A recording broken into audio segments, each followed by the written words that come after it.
नमस्कार, आप देख रहे हैं सुप्रभात न्यूज एमपी और मैं हूं आपके साथ महक कपूर। आइए नजर डालते हैं 25 फटाफट बड़ी खबरों की ओर। इससे पहले न्यूज को कहां से देख रहे हैं आप हमें कमेंट करके जरूर बताएं।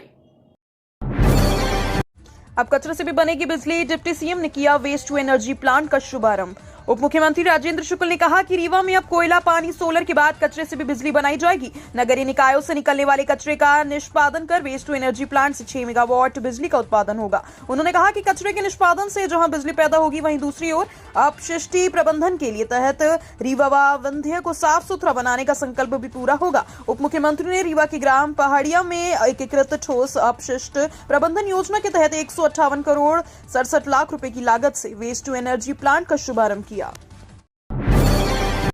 पीएम जनमन योजना के तहत आदिवासी क्षेत्रों में खुलेंगे 194 नए आंगनवाड़ी केंद्र। देश के कमजोर जनजातीय क्षेत्र के लोगों को सुरक्षित आवास, स्वच्छ पेयजल, अच्छी शिक्षा, बेहतर स्वास्थ्य सेवा और कई दूसरी बुनियादी सुविधाएं उपलब्ध कराने के लिए प्रधानमंत्री जनजातीय आदिवासी न्याय महाअभियान योजना की शुरुआत की गई। इस योजना के तहत केंद्र सरकार ने मध्य प्रदेश के जनजातीय क्षेत्रों में 194 नए आंगनवाड़ी केंद्र खोले जाने की स्वीकृति दी। प्रधानमंत्री जनजातीय आदिवासी न्याय महाअभियान योजना के अंतर्गत सक्षम आंगनवाड़ी एवं पोषण 2.0 के अंतर्गत विशेष जनजातीय क्षेत्रों में केंद्र सरकार की महिला एवं बाल विकास मंत्रालय ने 194 नवीन आंगनवाड़ी केंद्रों की स्वीकृति दी।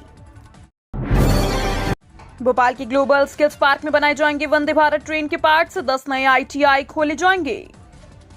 ग्लोबल स्किल्स पार्क और आईटीआई के माध्यम से कौशल युक्त बेरोजगार मुक्त मध्य प्रदेश बनाने के लक्ष्य को शीघ्र पूर्ण किया जाएगा। प्रधानमंत्री विश्वकर्मा योजना से ग्रामीण क्षेत्रों में छिपे हुनर का विकास करना है। इस योजना में परंपरागत व्यवसायों से जुड़े युवाओं को प्रशिक्षण दिलाकर उन्हें स्वरोजगार स्थापित करने के लिए लोन भी दिलाया जाएगा। मध्य प्रदेश कौशल विकास परियोजना के तहत जल्द ही प्रदेश में 10 नए आईटीआई खोले जाएंगे।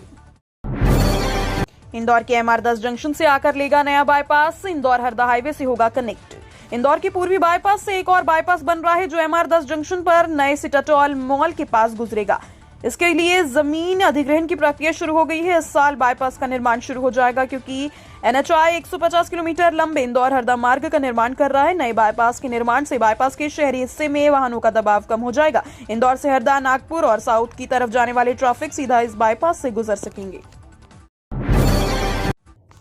सिंहस्थ की तैयारियों में जुटी मोहन सरकार, मेला क्षेत्र का होगा विस्तार। वर्ष 2028 में होने वाले सिंहस्थ को लेकर सरकार अभी से तैयारियों में जुट गई है। महाकाल लोक बनाने के बाद जिस तरह उज्जैन आने वाले श्रद्धालुओं की संख्या में कई गुना वृद्धि हुई है, उसी ध्यान में रखते हुए सिंहस्थ क्षेत्र के विस्तार और भूमि उपयोग के लिए विकल्प पर विचार करने के लिए कार्यदल बनाया गया। यह वर्ष 2004 और 2016 में हुए सिंहस्थ की संपूर्ण मेला क्षेत्र की योजना, भूमि आवंटन और आरक्षण के अभिलेखों का परीक्षण करके प्रतिवेदन तैयार कर सरकार को देगा। मध्य प्रदेश के कई इलाकों में छाए बादल, इन 20 जिलों में बारिश का अलर्ट। पश्चिमी विक्षोभ के आगे बढ़ जाने के बाद हवाओं का रुख बदलने लगा है। इससे दिन एवं रात के तापमान में बढ़ोतरी होने लगी है। हालांकि हवाओं के साथ नमी आने के कारण जबलपुर व छिंदवाड़ा संभाग के जिलों में कहीं कहीं बादल छाए हुए हैं। मौसम विज्ञानियों के मुताबिक आज शनिवार को एक नया पश्चिमी विक्षोभ उत्तर भारत पहुंचेगा। उसके असर से सोमवार से प्रदेश में बादल छा सकते हैं। साथ ही ग्वालियर, चंबल संभाग के जिलों में कहीं कहीं वर्षा हो सकती है। बीजेपी के राष्ट्रीय अधिवेशन में मध्य प्रदेश के 1236 कार्यकर्ता भाग लेंगे। भाजपा का राष्ट्रीय अधिवेशन आज 17 और 18 फरवरी को दिल्ली के भारत मंडपम में होने जा रहा है। आज 17 फरवरी को राष्ट्रीय अध्यक्ष जेपी नड्डा अधिवेशन का उद्घाटन करेंगे। 18 फरवरी को प्रधानमंत्री नरेंद्र मोदी अधिवेशन के समापन सत्र को संबोधित करेंगे। भाजपा प्रदेश अध्यक्ष वीडी शर्मा ने बताया कि प्रदेश के 1236 पदाधिकारी और कार्यकर्ता अधिवेशन में शामिल होंगे। भारतीय किसान संघ का मोहन यादव सरकार पर वादा खिलाफी का आरोप। मध्य प्रदेश में मोदी की गारंटी लागू करने के लिए भारतीय किसान संघ ने डॉक्टर मोहन यादव सरकार को सख्त चेतावनी दी। राष्ट्रीय समवेक्षक संघ से जुड़े भारतीय किसान संघ ने मध्य प्रदेश सरकार से मांग की है कि चुनाव घोषणा पत्र के मुताबिक अन्नदाताओं को गेहूं का मूल्य 2700 रुपए प्रति क्विंटल और धान का मूल्य 3100 रुपए प्रति क्विंटल किया जाए। भारतीय किसान संघ के प्रदेश महामंत्री चंद्रकांत गौर ने साफ कहा कि सरकार ने जो वादा किया है उसे पूरा किया जाए, अन्यथा किसान आंदोलन की राह पकड़ेंगे। भोपाल से करीब 1400 राम भक्तों को लेकर आस्था स्पेशल ट्रेन अयोध्या रवाना। मध्य प्रदेश में आरएसएस और विश्व हिंदू परिषद के करीब 1400 कार्यकर्ताओं का जत्था शुक्रवार शाम स्पेशल ट्रेन के जरिए अयोध्या के लिए रवाना हुआ। भोपाल रेलवे स्टेशन के प्लेटफॉर्म 6 से आरएसएस के प्रांत संघ चालक अशोक पांडे ने भगवा ध्वज दिखाकर इस आस्था स्पेशल ट्रेन को रवाना किया। ये भोपाल से अयोध्या जाने वाली पहली आस्था स्पेशल ट्रेन है। रामलला के दर्शनों के लिए यात्रियों की काफी उत्साह नजर आई। लोकसभा चुनाव से पहले बाबा महाकाल की शरण में पहुंचेंगे राहुल गांधी। कांग्रेस पार्टी के पूर्व राष्ट्रीय अध्यक्ष राहुल गांधी इन दिनों भारत जोड़ो न्याय यात्रा पर हैं। इसके साथ राहुल 25 फरवरी 2024 को उज्जैन आएंगे, जहां पर वे बाबा महाकाल के दर्शन करेंगे और उसके बाद यहां पर सभा को संबोधित भी करेंगे। लोकसभा चुनाव के पहले राहुल गांधी के उज्जैन आने की इस यात्रा को अत्यंत महत्वपूर्ण माना जा रहा है, क्योंकि मालवा निमाड़ क्षेत्र में कई संसदीय सीट हैं जिन पर राहुल गांधी के आने और सभा लाने से काफी प्रभाव पड़ सकता है। अवैध कारोबार रोकने के दावे खोखले। नर्मदा जयंती पर जीतू पटवारी ने सरकार पर लगाए गंभीर आरोप। नर्मदा जयंती के अवसर पर कांग्रेस प्रदेश अध्यक्ष जीतू पटवारी ने नर्मदा नदी में अवैध रेत उत्खनन के मामले को उठाया। पीसीसी चीफ जीतू पटवारी ने कहा कि मध्य प्रदेश में नर्मदा नदी में रेत का अवैध कारोबार रोकने के दावे खोखले साबित हो रहे हैं। उन्होंने कहा कि शासन और प्रशासन की मिलीभगत के बगैर इतने बड़े पैमाने पर कोई भी संगठित अपराध नहीं किया जा सकता। साथ ही उन्होंने बीजेपी नेताओं को संकल्प लेने की नसीहत भी दी। मध्य प्रदेश भाजपा कांग्रेस के प्रत्याशियों के नामांकन पत्र वैध, निर्विरोध होंगे निर्वाचित। मध्य प्रदेश में 2 अप्रैल को रिक्त हो रहे राज्यसभा के 5 संस्थानों के लिए निर्विरोध निर्वाचन होंगे। 5 स्थानों के लिए 5 प्रत्याशियों में नामांकन पत्र जमा किए थे, जो जांच में वैध पाए गए। अब नाम वापसी के लिए निर्धारित अवधि 20 फरवरी को 3 बजे से बाद प्रत्याशियों को निर्विरोध निर्वाचित घोषित किया जाएगा। 230 सदस्यीय मध्य प्रदेश विधानसभा में भाजपा के 163, कांग्रेस के 66 और भारत आदिवासी पार्टी का 1 सदस्य है। पेटीएम को बड़ी राहत, आरबीआई ने दी क्रेडिट लेन देन के लिए 15 दिन की छूट। भारतीय रिजर्व बैंक ने शुक्रवार को पेटीएम को बड़ी राहत दी है। आरबीआई ने पेटीएम पेमेंट्स बैंक को ग्राहक खातों में जमा क्रेडिट लेन देन और टॉपअप के रोकने के लिए 15 दिन की छूट दे दी। केंद्रीय बैंक ने 29 फरवरी 2024 की पूर्व निर्धारित समय सीमा से बढ़ाकर 15 मार्च कर दिया है। पेटीएम मामले में एफएक्यू जारी किया गया। आरबीआई ने पेटीएम पेमेंट्स बैंक से साझेदारी बैंकों के पास जमा ग्राहकों की जमा राशि की निर्बाध निकासी की सुविधा देने के लिए भी कहा गया। कक्षा 2 और 3 में पढ़ने वाले स्कूलों में क्या सीखा, 80,000 से अधिक बच्चों का होगा वार्षिक आकलन पर पता करेगी सरकार। मध्य प्रदेश की डॉक्टर मोहन सरकार बुनियादी शिक्षा को लेकर बहुत गंभीर है। खासकर छोटे बच्चे शुरुआती कक्षाओं में क्या सीख रहे हैं, इसका पता लगाने के लिए सरकार मिशन अंकुर शुरू कर रही है। मिशन अंकुर के तहत सरकार कक्षा 2 और 3 में पढ़ने वाले 80,000 से अधिक बच्चों का वार्षिक आकलन करेगी। फिर आकलन रिपोर्ट के आधार पर आगामी शैक्षणिक वर्ष के लिए कार्य योजना बनाई जाएगी।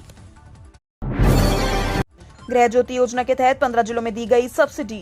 मध्य प्रदेश पश्चिम क्षेत्र विद्युत वितरण कंपनी द्वारा सर्वोच्च प्राथमिकता वाली गृह ज्योति योजना का प्रभावी ढंग से क्रियान्वयन कर रही है। इसके तहत 1 महीने के अंदर मालवा निमाड़ में करीब 33,75,000 उपभोक्ता लाभान्वित हुए। इन उपभोक्ताओं को पहले 100 यूनिट तक बिजली 1 रुपए यूनिट की दर से प्रदान की गई। इसके अलावा राज्य सरकार की ओर से उपभोक्ताओं को कुल 153 करोड़ रुपए की सब्सिडी भी दी गई।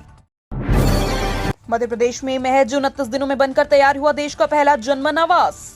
प्रधानमंत्री नरेंद्र मोदी ने 15 जनवरी को जनमन योजना के तहत 1 लाख से अधिक आवास स्वीकृति कर हितग्राहियों को राशि जारी की। इसके बाद महज 29 दिनों में मध्य प्रदेश के शिवपुरी जनपद के कलोथरा गांव में भागचंद्र निवासी आदिवासी का जनमन आवास बनकर तैयार हो गया। देश के 28 राज्य और 7 केंद्र शासित प्रदेशों में 1.60 लाख स्वीकृत आवासों में बनकर तैयार होने वाला यह देश का पहला आवास है। इंदौर की सबसे धनी व्यापारी संस्था क्लॉथ मार्केट एसोसिएशन के पदाधिकारियों के चुनाव 27 फरवरी को। शहर के सबसे धनी व्यापारी संस्था Maharaja Tukojirao Holkar cloth market merchant association में पदाधिकारियों के लिए फिर वोट पड़ेंगे। चुनाव समिति ने कार्यक्रम घोषित कर दिया है। आज से नामांकन फॉर्म का वितरण होगा और 27 फरवरी को मतदान होगा। इससे पहले 6 फरवरी को ही संस्था में चुनाव हुए थे। उसमें 21 सदस्यीय कार्यकारिणी चुनी गई। अब इस कार्यकारिणी में से पदाधिकारियों को चुनने के लिए चुनाव का दूसरा दौर हो रहा है। सीमा शुल्क के कामकाज में AI का उपयोग करेगी सरकार।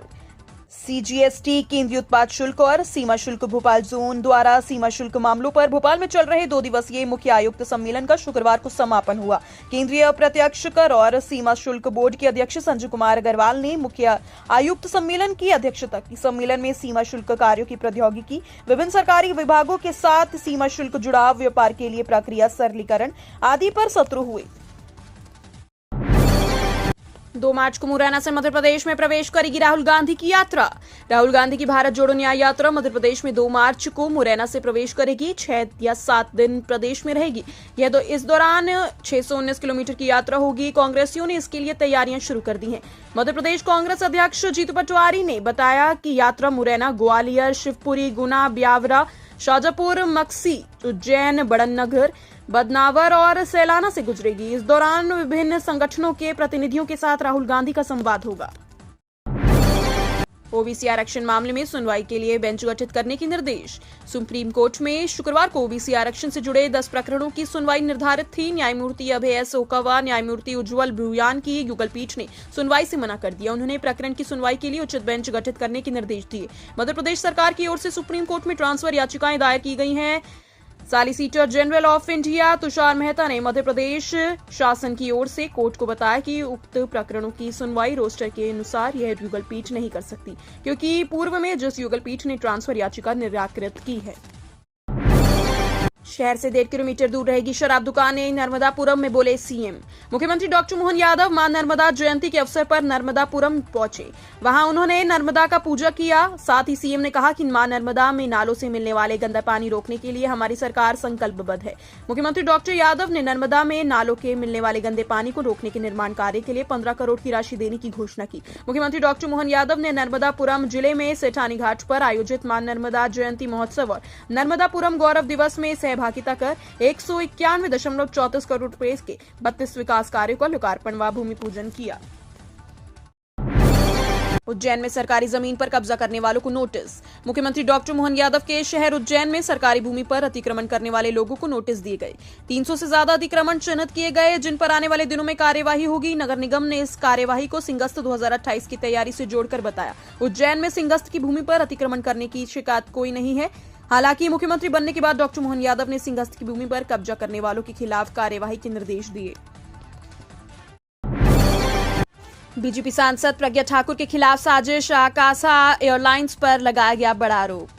मध्य प्रदेश की राजधानी भोपाल से सांसद साध्वी प्रज्ञा सिंह ठाकुर ने आकाशा एयरलाइंस गंभीर आरोप लगाया। प्रज्ञा ठाकुर ने आकाशा एयरलाइंस फ्लाइट नंबर QP1120 की ड्यूटी मैनेजर इमरान और उनके साथियों पर दिल्ली में उन्हें हानि पहुंचाने का प्रयास करने का आरोप लगाया। उनके आरोपों पर एयरलाइंस ने खेद जताया है और जांच की बात कही। इसको लेकर प्रज्ञा सिंह ठाकुर ने देर रात अपने एक्स हैंडल पर पोस्ट किया, जिसमें उन्होंने केंद्रीय उड्डयन मंत्री ज्योतिरादित्य सिंधिया को टैग कर कार्यवाही की मांग की।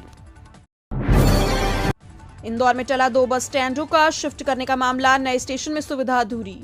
15 करोड़ की लागत से इंदौर के नायता मुंडला में बने नए बस स्टेशन में अभी बसों का संचालन नहीं होगा। यहां शुक्रवार से 2 नए बस स्टैंड शिफ्ट होने थे, लेकिन अब बस ऑपरेटरों के विरोध के कारण प्रशासन भी झुकना पड़ेगा। ऑपरेटरों का कहना है कि नए स्टेशन के अप्रोच मार्ग पर अतिक्रमण है। वहां से शहर के मध्य हिस्से तक आने के लिए लोक परिवहन वाहनों की व्यवस्था नहीं है। अभी तक यहाँ रिक्शा स्टैंड भी नहीं बना। बसों में सवार होने के लिए यात्री स्टेशन तक जाएंगे और आएंगे कैसे? इंदौर के 3 बस स्टैंड शहर की घनी बसाहट के बीच हैं।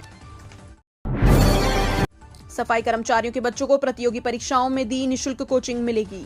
इंदौर में सफाई कर्मचारियों के बच्चों को प्रतियोगी परीक्षाओं की निशुल्क कोचिंग दी जाएगी। आवासहीन सफाई कर्मचारियों के लिए आवासीय संकुल भी बनाया जाएगा। सफाई कर्मचारियों के रिक्त पदों की पूर्ति और उन्हें स्थायी करने की कार्यवाही शीघ्र की जाएगी। बर्खास्त निलंबित सफाई कर्मचारियों को अपना पक्ष रखने के लिए एक और अवसर दिया जाएगा। इसके लिए शिविर आयोजित किए गए।